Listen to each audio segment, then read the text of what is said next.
Magandang araw sa inyong lahat at welcome sa isa kong video patungkol sa nobelang No Limit Tangere ni Dr. Jose Rizal.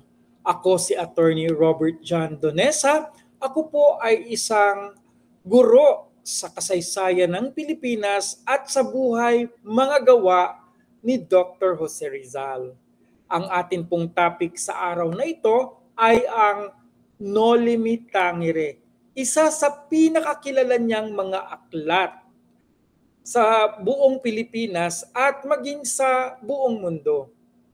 Ang No Limit Tangere ay isa sa mga aklat niyang maanghang na bumabatikos sa mga pagmamalabis ng pamunuang Espanyol sa Pilipinas nung panahon na sila ay nandito at ng panahon na tayo ay isang sakop ng Imperyong Espanyol. At excited akong i-discuss ito sa inyo kasi ito'y napapanahon pa din kahit na mahigit 100 taon na itong nailimbag.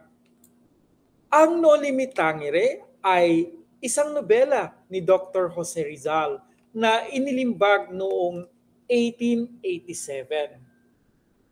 Ang akda na nakasulat sa Espanyol ay isang pagbabatikos sa korupsyon at iba pang pagmamalabis sa panunungkulan ng mga Espanyol sa Pilipinas nagsimula pa noong 1565 hanggang 1898. Humigit kumulang 330 taon. Ang akdang ito ay pinagplanuhan ni na Dr. Jose Rizal kasama ang mga Pilipino o mga Indyong nag-aaral, nagtatrabaho at naninirahan sa Espanya simula noong 1884. Ngunit hindi ito natuloy bilang isang gawa ng grupo o collaborative work, naging solo work ito ni Dr. Jose Rizal. Anya, hindi daw seryoso ang mga kasamahan niya sa pagsusulat ng nobela. Ang balak sana ay isa itong nobelang tatalakay sa lahat ng aspeto ng Pilipinas. Ngunit, lumalabas na si Dr. Jose Rizal lang ang mayroong interest at mayroong patience para sulatin ito at matapos ito. Natapos niya ito after 3 years, no? 1887. So sinimulan ni Dr. Jose Rizal ang pagsulat ng No Limit Tangere noong 1884 sa Madrid. Pinag-usapan nila ito noong unang bahagi ng 1884, pero sinimulan niya ito sa huling bahagi ng 1884. Tinuloy niya ito sa Paris noong 1885. Sinulat niya ang huling bahagi nito sa Alemanya noong 1886. Sa Alemanya o Germany, nagkasakit siya. Wala siyang pera, gutom at nangungulila. Muntik na niyang tinapon ang manuskrito ng aklat sa apoy. Pero nagtiwala siya na magpadala ang langit sa kanya ng tulong. At true enough, mabuti na lamang at dumating si Dr. Maximo Viola, isang mayamang manlalakbay galing sa San Miguel, Bulacan. Nagtelegrama siya kay Rizal at nagkita sila sa Europa. Si Dr. Maximo Viola ay nabigla nung nakita niya ang kalagayan ng kanyang kaibigan, no? At nagpahiram siya ng pera para ito'y maipalimbag ang aklat na pinaghirapan ni Dr. Jose Rizal ng mahabang panahon. Nagpahiram din siya ng pera para may angat naman ng konti ang kalagayan ni Dr. Jose Rizal sa Europa. At No Limit Tangere, ang pamagat ng aklat ay hango sa ebanghelyo ni, ayon kay Dr. Jose Rizal, San Lucas. Pero sa katunayan, ito'y San Juan. Ang ibig sabihin ay, huwag mo akong salingin. Sa makatwid, ang aklat na ito ay naglalaman ng mga bagay na ayon kay Dr. Jose Rizal, wala pang tao sa ating bansa ang nangahas na ilahad hanggang sa kasalukuyan. Napakaselan ng bagay na ito na hindi sila maaring hawakan ni numan. Kung matatandaan natin ang the Gospel of St. John, 2017, ito yung time na bumangon si Jesus sa kanyang libingan at natuklasan ito ni Mary Magdalene na wala na siya sa kanyang libingan. At nakita niya itong naglalakad, hahawakan niya sana. At ang sabi ni Jesus, huwag mo akong salingin. O sa Latin, noli me tangere. I have yet to ascend to my Father. Aakyat pa ako sa aking Ama, na Ama mo rin. Pakisabi na lang sa mga kasamahan, sa kapatiran, na ako'y umakyat sa Ama, na Ama nyo rin. Sa Diyos, na Diyos nyo rin. Doon nagmula ang pamagat na noli me tangere. Kay Jesus ito. No? Kasi hindi pa siya nakaakyat sa langit at bawal siyang madungisan ng hawak. Kay Rizal naman, iginayan niya ang sitwasyon sa Pilipinas bilang isang sakit, cancer, social cancer. Isang sakit na masyadong maselan, isang sugat na hindi pwedeng masaling o salingin kasi masakit siyang hawakan. Hindi maaring hawakan ni numan. Bilang doktor, yun ang naging paraan ni Dr. Jose Rizal para mailahad niya ang problema sa Pilipinas. Parang doktor style. Kailangan niyang ilahad ng totoo tunay ang mga pangyayaring naganap sa Pilipinas para ito masolusyonan, mahanapan ng lunas. Parang cancer sa balat marahil na puro sugat na hindi na masaling. At kung masaling mo man o mahawakan, masakit. Kaya ang mga issues na aasahan nating ilalahad ni Dr. Jose Rizal sa noli me tangere niya ay mga issues na maselan at hindi basta-bastang pinag-uusapan. Alamin natin mamaya kung ano ang mga issues na yan. Sa ngayon ay alamin natin na ang noli me tangere ay sa genre o sa uso ng costumbrismo. Ang costumbrismo ay isang uri ng pagsusulat na naging uso sa Espanya nung panahon ni na Dr. Jose Rizal. Mula sa salitang Espanyol na kostumbre o kaugalian, isang usong sa panitikan Espanyol na nagbigay diin sa paglalarawan ng pang-araw-araw na kaugalian at isang partikular na panlipunan at panlalawigang kapaligiran. Ang ibig sabihin ay ang estilo ng pagsusulat ng noli me tangere ay paglalarawan ng kostumbre o mga kaugalian sa pang-araw-araw. Ipapakita dito kung ano ang ginagawa ng mga Pilipino sa pang-araw-araw at paano nila ginagawa ang mga bagay-bagay sa kanilang lipunan. Ito'y mahalaga kasi parang binibigyan natin ng larawan ang mga mambabasa sa mga pang-araw-araw na gawain at ginagawa ng mga Pilipino. At sa paggawa niyan ay pinakita natin ang kahinaan. Pinakikita natin kung ano ang dapat baguhin. Pinakikita natin ang mga masiselan na mga kasalanang naturingan. Halimbawa ng mga nanunungkulan sa pamahalaan o kaya ng mga Pilipino mismo.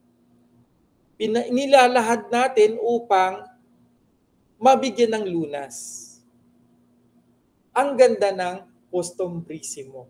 na isang uri ng uso na pampanitikan. Bibigyan ko kayo ng buod nung Noli Me Tangere. Ang nobela ay nagsisimula sa isang kasiyahan upang ipagdiwang ang pagbabalik Pilipinas ni Crisostomo Ibarra matapos ang 7 taon nitong pag-aaral sa Europa. Alam nyo naman kung gaano kahalaga sa Pilipino at sa Pilipinas ang magkaroon ng edukasyon, ang magkaroon ng diploma, ang makatapos sa kolehiyo lalo. At alam nyo din kung anong pagpapahalaga ang binibigay natin kapag ang isang estudyante ay nagkapagtapos sa ibang bansa. Medyo mataas ang ating pagpapahalaga sa kanya. Kaya ito'y pagdiriwang sa kanyang pagdating ni Crisostomo Ibarra mula sa Espanya.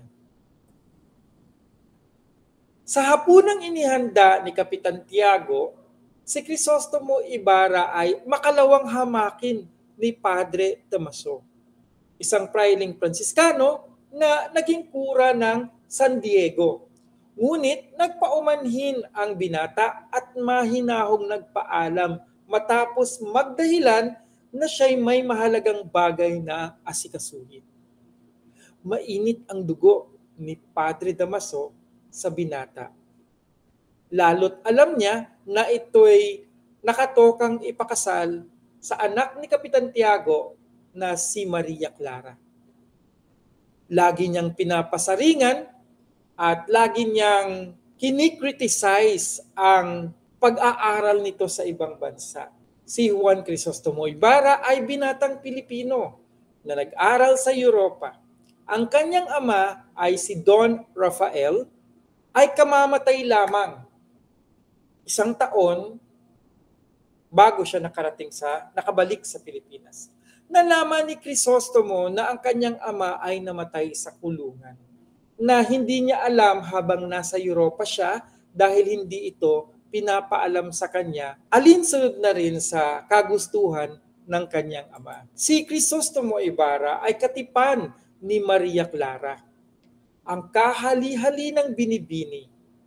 Si Maria Clara ay anak sa turing ni Kapitan Tiago, isa sa mayayaman sa Binundok, makapraile at mapang-api sa mahihirap. Ang ganda-ganda nga naman ni Maria Clara. Animoy may dugo siyang banyaga. Ang ama ni Crisostomo Ibarra na si Don Rafael ay namatay sa kulungan. Nakulong ito dahil sa aksidente nitong napatay ang taga-singil ng buwis. Inakusahan din si Don Rafael Ibarra ng iba pang mga krimen ni Padre Damaso, ang kura paroko ng bayan ng San Diego.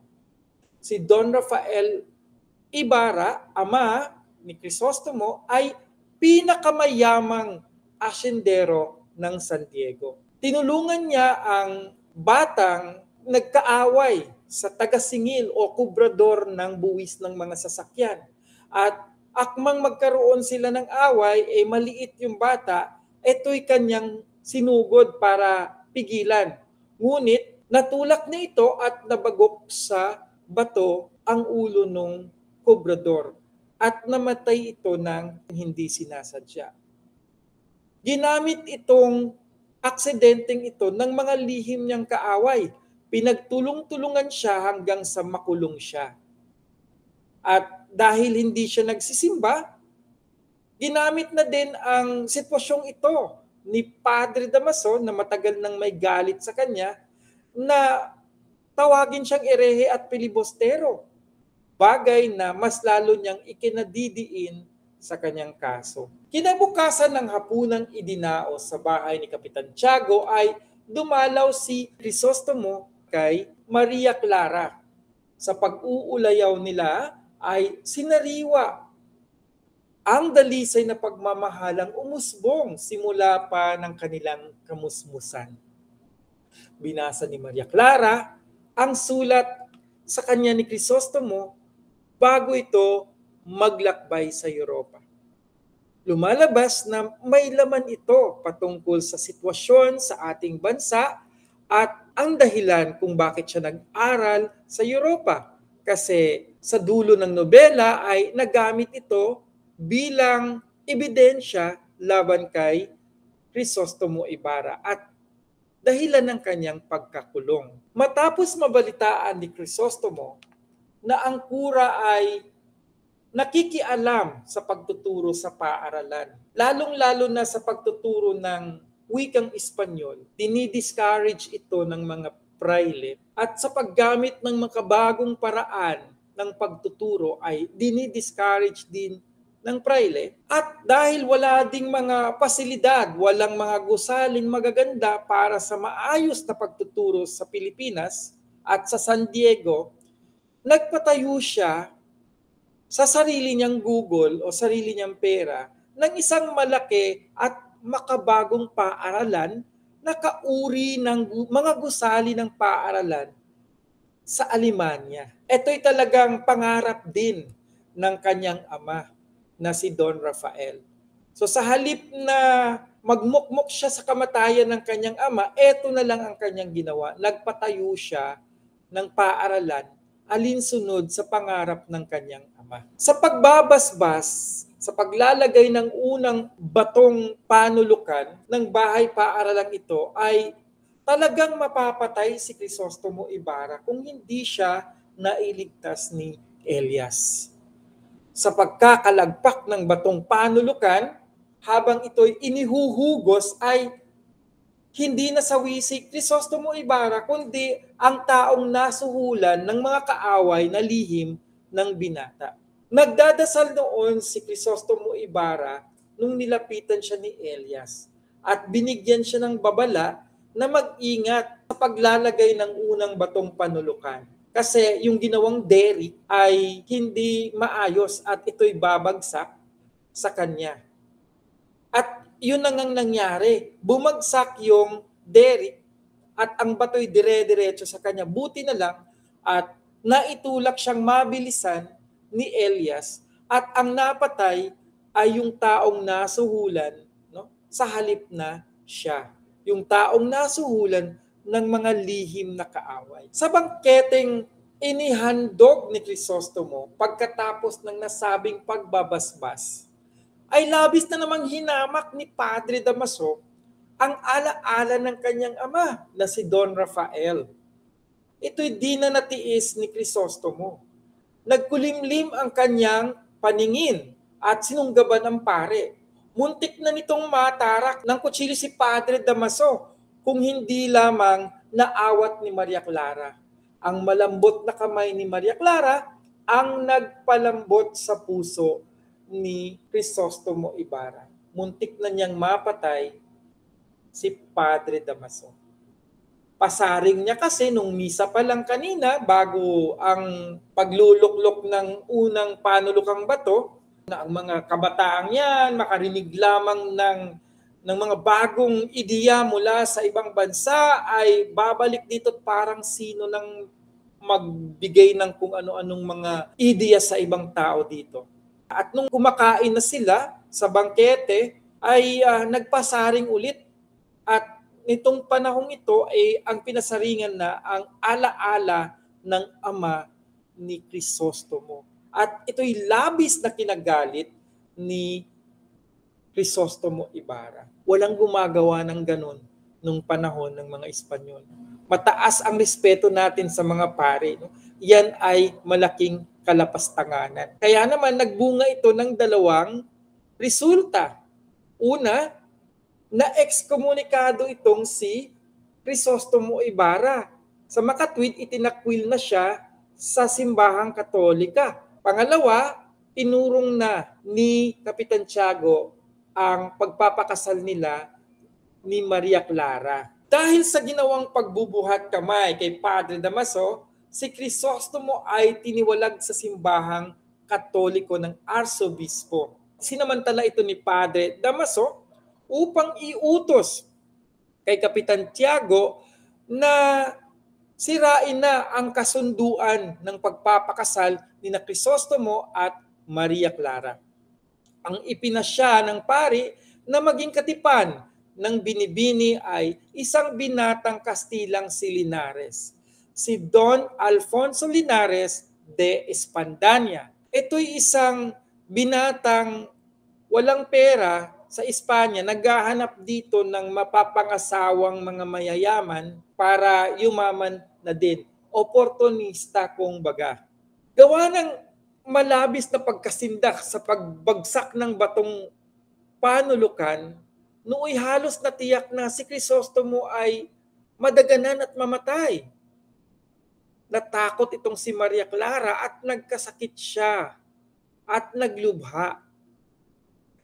Salamat na lamang na kahit ginagamot siya ni Dr. Tiburcio de Espadaña, isang peking doktor, sikreto naman siyang binibigyan ng tunay na mga gamot ni Crisostomo Ibarra at ipinaiinom ni Sinang sa kanya sa may sakit. Si Maria Clara ay unti-unting gumaling. Samantala, nilakad ni Crisostomo Ibarra sa Maynila na mapawalang bisa ang kanyang pagka-eskomunikado o ang kanyang pagkatiwalag sa Katolikong simbahan. Sa pamamagitan ng mabait na Kapitang General na naging kaibigan ni Ibarra, ipinasya ng Arsobispo na patawarin na at tanggaping muli si Crisostomo sa simbahang Katoliko. Kinausap din ng Kapitang General si Kapitan Tiago na tanggapin muli si Crisostomo Ibarra. Ngunit sa masamang pagkakataon o sa kasamaang palad ay sinalakay noon ng mga taong bayang pinag-uusig ang kwartel ng Guardia Civil o ang barracks ng Guardia Civil. Si Crisostomo ngayon ang pinararatangang nangulo. Kaya siya ay agad hinuli at ibinalanggo. Matatandaan nyo yung pag-aalsa sa Cavite na nangyari noong 1872? Sinalamin dito ni Dr. Jose Rizal. Kasi doon sa 1872 na pag-aalsa sa Cavite ay tinuring si Father Jose Burgos na pangulo noong pag-aaklas o pasimuno noong pag-aaklas. Dito naman, sinalamin ni Dr. Jose Rizal sa nobela niya na si Crisostomo Ibarra, walang muwang, bigla na lang siyang naging pasimuno ng pag-aaklas. Natandaan nyo yung pagbitay pa sa Gamborza, sina Gomez Burgos Zamora, na wala naman silang kinalaman sa pag-aalsa sa Cavite? Sinalamin ito ni Dr. Jose Rizal sa Noli Tangere. Si Padre Salve ang nagplano ng lahat. Kasabwat si Lucas, ang kapatid ng namatay noong paglagpak ng batong panulukan ng paaralan. Sinuhulan si Lucas upang mag-organisa ng welga sa kwartel ng Guardia Civil. Nangyari talaga ito sa pag-aalsa ng Cavite. Nagwelga yung mga nagtatrabaho doon. Ipinalalabas nila na si Crisostomo ang pasimuno. Si Padre Salve mismo ang nagbabala sa pinuno ng Guardia Civil na may nakaambang na pag-aaklas. Natandaan nyo na noong 1872, meron ding nagtip sa Governor General Rafael Izquierdo na may nakaambang na pag-aaklas sa Cavite. At binulong na din kay Governor General Rafael Izquierdo na si Father Jose Burgos ang pasimuno doon. Kaya naman, nung natuloy ang pag-aaklas sa Cavite, hindi pa man tapos ang pag-aaklas ay hinuli na sina Father Jose Burgos. Sa sumunod na paglilitis, napawalang sala siya sa bintang na siya ang nangulo sa pagsalakay. Ngunit, nakulong pa rin siya dahil sa sulat, yung binanggit natin kanina, sa sulat niya kay Maria Clara, na ginawa niya bago pa man siya nagtungo ng Espanya. Kinasangkapan nito ng otoridad upang tuloy ang kanyang pagkapiit. Kinausap si Crisostomo Ibarra ni Elias upang ihayag ang nais ng mga pinag-uusig na sila'y panguluhan ng binata. Tumanggi si Crisostomo At tahasang sinabi na kailan may hindi siya maaring mamuno ng mga taong ipinapalagay niya na hindi kumakatawan sa bayan. O yung mga taong rebelde, hindi siya pwedeng mamuno. Kumbaga si Crisostomo Ibarra ay isang mamamayan na loyal sa bansa, loyal sa Spain. Bago tuluyang makatakas, kasi nakulong itong si Crisostomo Ibarra, tinulungan siya ni Elias na tumakas. Pero bago sila tumakas at mapalayo, ay minabuti nitong makausap si Maria Clara. At nag-usap naman talaga sila, binigyan sila ng pagkakataon ng tadhana. Isinumbat ng binata sa dalaga ang pagbigay nito ng sulat sa hukuman. Nagpaliwanag ang dalaga na sapilitang nakuha sa kanya sa pamamagitan ng pagbababala at pananakot. Kinuha ni Padre Salve ang sulat na ito at kapalit ng mga sulat na nagpapatotoo na si Padre Damaso ang tunay niyang ama. Si Padre Damaso ay umalis sa San Diego, pumalit sa kanya si Padre Salve. Nakita ni Padre Salve yung mga naiwang sulat ni Doña Pia Alba, nanay ni Maria Clara, kay Padre Damaso patungkol sa dinadalang taon niya na si Padre Damaso yung ama. Dito niya sinabi na ikakasal na siya, ngunit mahal na mahal niya si Crisostomo Ibarra. Nagpaalam si Crisostomo Ibarra at tumakas, sumakay ng bangka, paakyat mula Manila, paakyat ng Pasig River, papuntang Laguna de Bay. Tinulungan ni Elias sa pagtakas si Crisostomo Ibarra, sumakay sila sa isang bangka, pinahiga at tinabunan ng damo si Crisostomo Ibarra at tinahak nila ang ilog Pasig hanggang makarating sa lawa ng Bay. Ngunit nasundan sila ng barko ng mga sundalo. Ngunit doon sila naabutan ng Guardia Civil. Upang mailigaw ang mga tumutugis, lumundag sa tubig si Elias. Dahil nakatago si Crisostomo Ibarra sa mga sakate, ang akala ng mga Guardia Civil ay mag-isang namamangka si Elias at akala nila si Elias ay si Crisostomo Ibarra. Lumundag si Elias at pinaulanan siya ng bala, pinaputukan siya ng Guardia Civil hanggang mawala ang hawi ng tubig kung saan nababakas ang kanyang paglangoy. Nang nabasa ni Maria Clara sa mga dyaryo ang pagkamatay ni Crisostomo Ibarra sa lawa ng Bay, siya ay nawalan na ng pag-asa. Hiningi niya sa kanyang ama na si Padre Damaso na ipasok siya sa kumbento ng Santa Clara upang magmongha. Kung hindi siya papayagan, ay papakamatay siya. Dito natakot ang matandang pari na humingi ng tawad sa Diyos. Sabi niya, parusahan niyo ako, ngunit sana proteksyonan niyo ang aking anak. Napakagandang larawan. Maraming salamat pala sa ating artist, Ginoong Leonardo Tayaw Cruz. 2 araw matapos yung nangyari sa lawa ay duguan na pumunta si Elias doon sa lupain ng mga Ibarra. Magno-Noche Buena noon. Nakita niya ang isang bata at isang nanay. Ang batang yon ay si Basilio at ang nanay na yon ay si Sisa. Nung nalaman ni Sisa na namatay si Crispin dahil nabugbog siya doon sa kumbentong pinagtatrabahuan niya, ay hindi niya kinaya ito at namatay din siya. At duguan si Elias, nagpatulong siya kay Basilio na magtayo ng apoy para sunugin ang kanilang bangkay. Itinuro din niya ang kayamanan kung saan sabi niya mag-aral ka, gamitin mo yung yaman na yan na nakabaon. Bago naman namatay si Elias, ito naman ang kanyang nabanggit. Mamamatay akong di man nakita ang maningning ng pagbubukang liwayway sa aking inang bayan. Kayong makakakita, batiin niyo siya at huwag kalimutan ang mga nabulit sa dilim ng gabi. Ayon kay Dr. Jose Rizal, ang nobelang Noli Me Tangere ay nakabase sa katotohanan. At makikita dito ang kasaysayan ng Pilipinas sa nakaraang 10 taon nung pagkalimbag niya noong 1887. Halos lahat ng sinulat niya ay makikita mo sa lipunan. Halimbawa, si Kapitan Tiago ay prototype ng mga tao sa lipunan.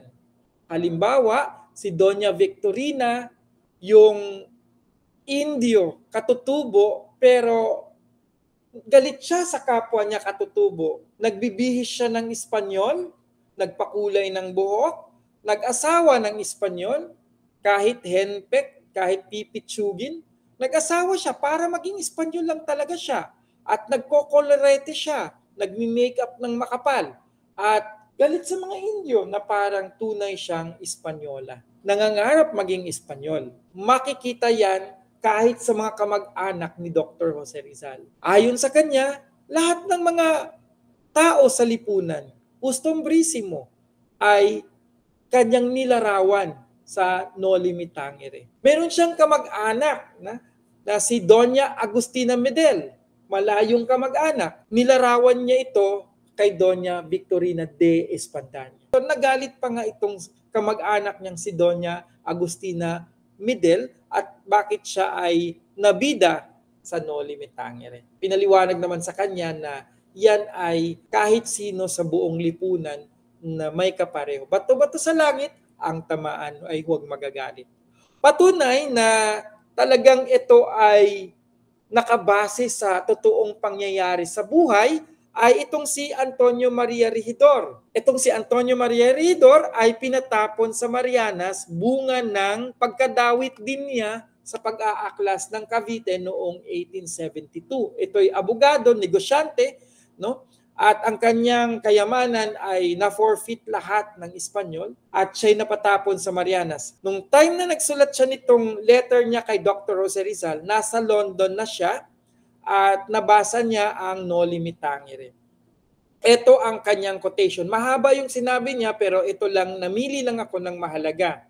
Sabi niya, wala pa akong nabasang mas makatotohanan o mas malinaw sa paglalarawan ng ating labis na sinisiraan at pinaparusahang lipunan.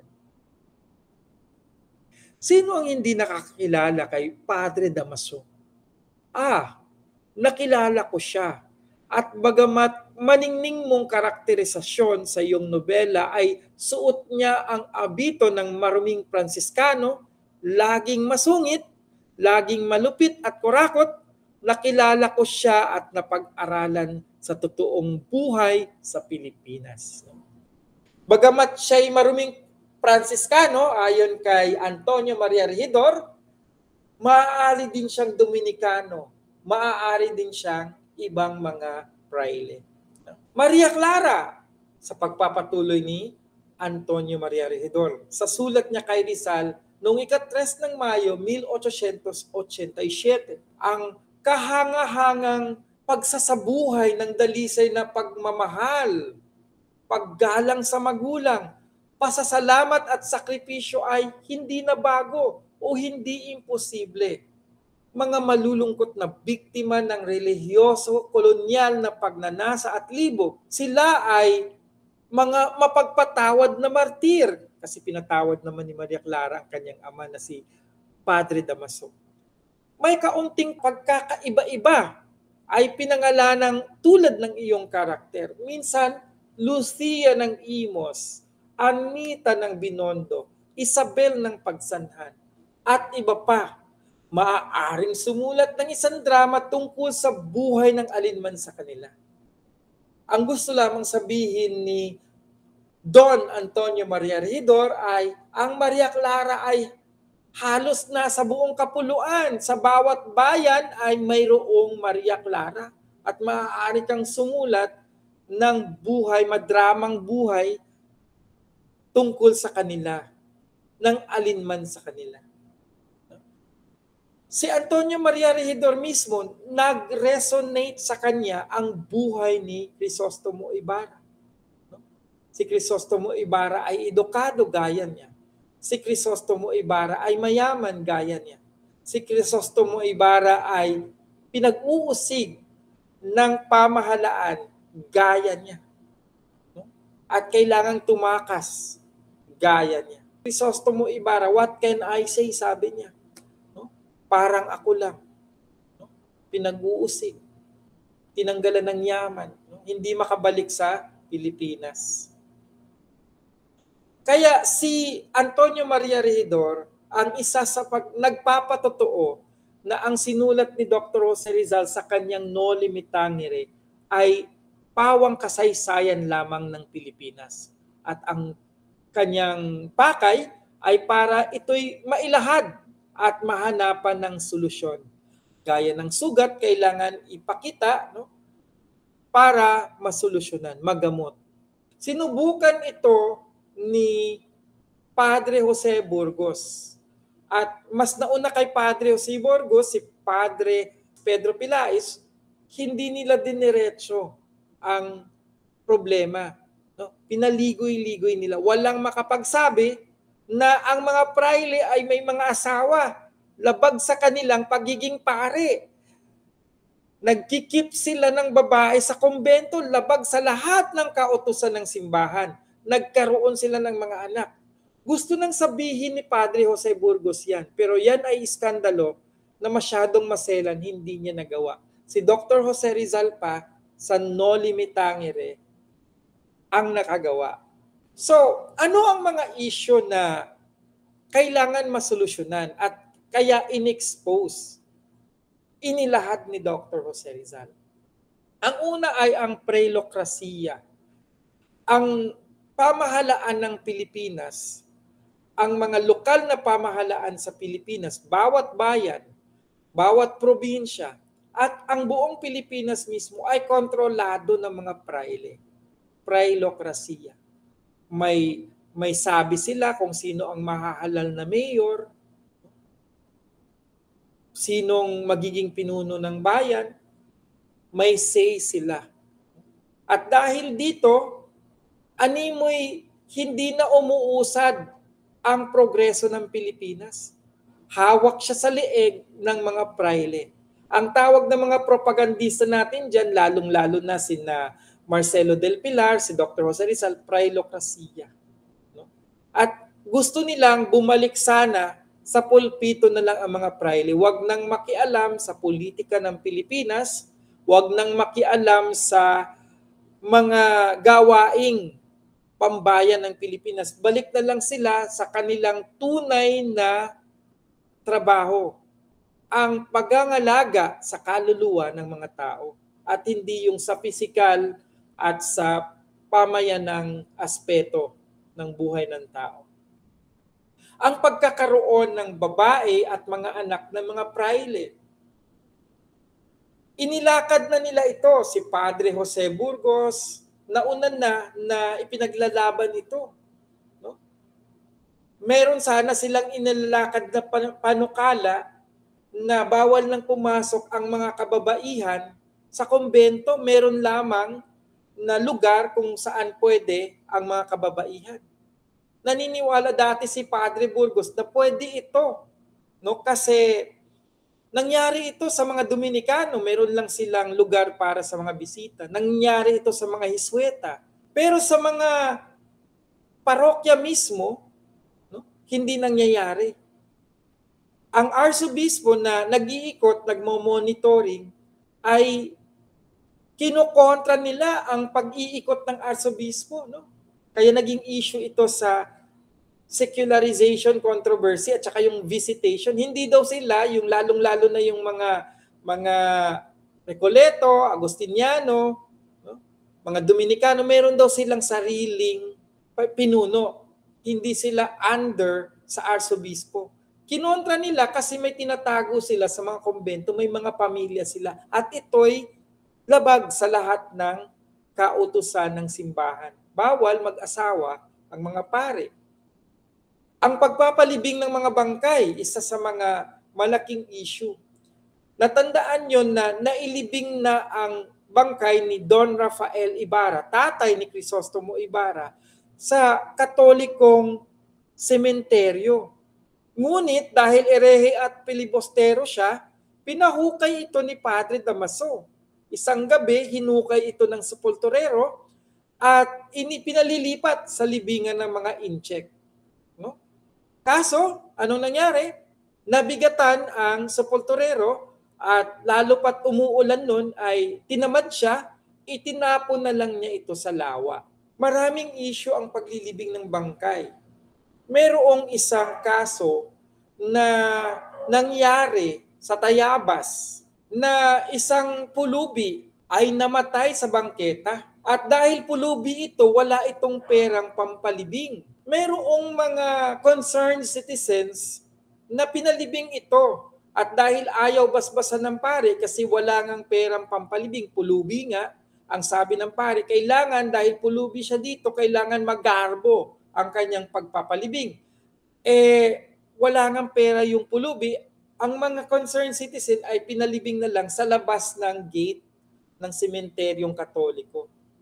Ang nangyari ay nagalit ang pare at pinakulong at kinasuhan yung mga nagpapalibing. Nagalit si Dr. Jose Rizal sa ganitong mga pamamaraan, naniningil para sa pagpapalibing ng bangkay. At kung walang pampalibing, walang pera, hindi ito malilibing, no? At kung matatandaan nyo, binabanatan din ito ni Marcelo del Pilar sa 10 utos ng Praile na kanyang sinulat, yung dasalan at tuksuhan. No? Sabi niya, bawal mamatay kung wala kang pampalibing. Kawalan ng hustisya. Isa ito sa mga problema sa Pilipinas na inatake din ng Noli Me Tangere. Nung makulong si Don Rafael Ibarra, aksidente naman yung nangyari, no, pwede kang pagkaisahan ng mga kalaban mo, sekreto mong kalaban, kawalan ng hustisya. Ganon din ang nangyari kay Padre Jose Burgos, Jacinto Zamora, Mariano Gomez, yung Gamborza, 3 paring Pilipinong martir, na wala namang kasalanan at walang kinalaman sa pag-aaklas sa Cavite. No? Pero sila'y dinawit. Iba ang kanilang pinaglalaban. Ang kanilang pinaglalaban ay pagkapantay-pantay na treatment sa mga praile at sa mga Pilipinong pari. Pagdating sa appointment sa mga parokya, iba ang kanilang pinaglalaban. Pero bigla silang kinasuhan na pasimuno o leader ng pag-aalsa sa Cavite. Bigla silang kinulong. Bigla silang tinatulan ng ng kamatayan. At noong February 17, 1872, binitay sila. Walang napatunayang kasalanan. Lahat ng mga witnesses, hindi kayang ituro sila. Wala silang alam. Yung mga witnesses, yung mga hinuling kasama sa pag-aaklas sa Cavite, hindi nila maituro si Padre Jose Burgos. Wala silang ebidensya, pero binitay pa din. No? Tapos, kung ikaw ay Indio katutubo, mas mahaba yung kulong mo kaysa Espanyol. Ang sabi ni Rizal, ano ba yan? Ang mismong pagiging Indio ko ay isa ng krimen. Dahil kapag Indio ka, mas mabigat ang isang krimen kumpara sa isa kang Espanyol. Pareho lang naman yung ginawa. Ang kalidad ng edukasyon ay issue rin para kay Dr. Jose Rizal. Para sa kanya, mahalaga na magkaroon ng mga paaralan sa buong kapuluan. Edukasyong may kalidad, edukasyong napapakinabangan. Ang mga ini-offer na edukasyon ng pamunuang kolonyal ng mga Espanyol ay walang silbi. Pag-aaral ng Latin, pag-aaral ng Griego, pag-aaral ng filosofiya, relihiyon, para sa kanya, wala itong silbi. Ang mahalaga, ang kailangan ay mga inhinyero, yung makakatulong sa pagpapaunlad ng Pilipinas. Kaya si Dr. Jose Rizal ay lumalaban talaga para sa kalidad ng edukasyon. Isa itong malaking issue talaga para kay Dr. Jose Rizal. Isa pa sa mga issue na tinatalakay, ini-expose, inilalahad sa Noli Me Tangere ay ang pagsusugal at paglalasing ng mga Indio, lalong-lalo na yung asawa ni Sisa.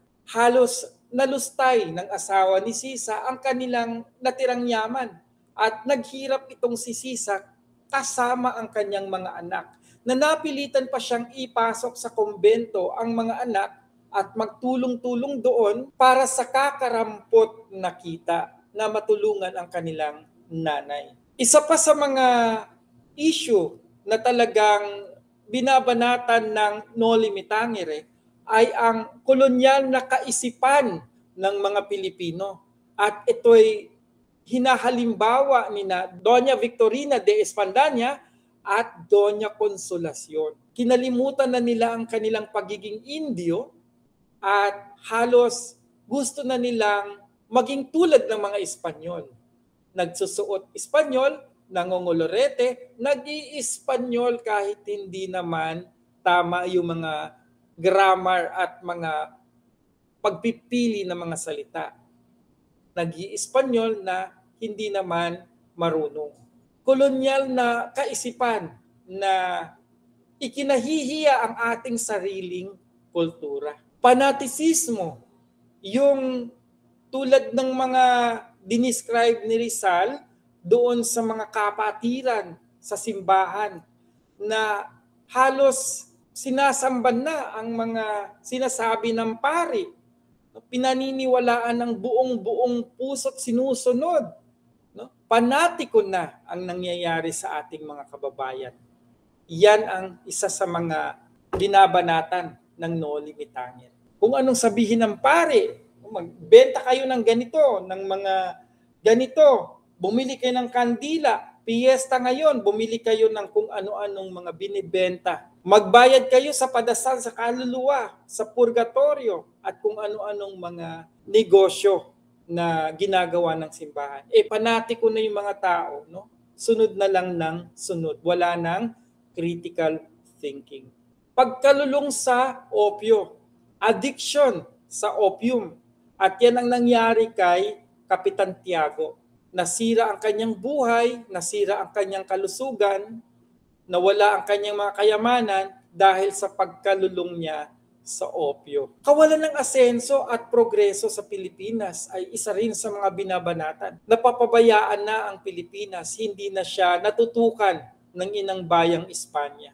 Kaakibat dyan ang korupsyon. Ang mga posisyon sa Pilipinas ay nabibili. Kung gusto mong maging inhinyero ng public works at mga highways, may kaakibat na bayad ito at ipinapalakad ito ng mga ahente sa Espanya para ma-appoint ikaw.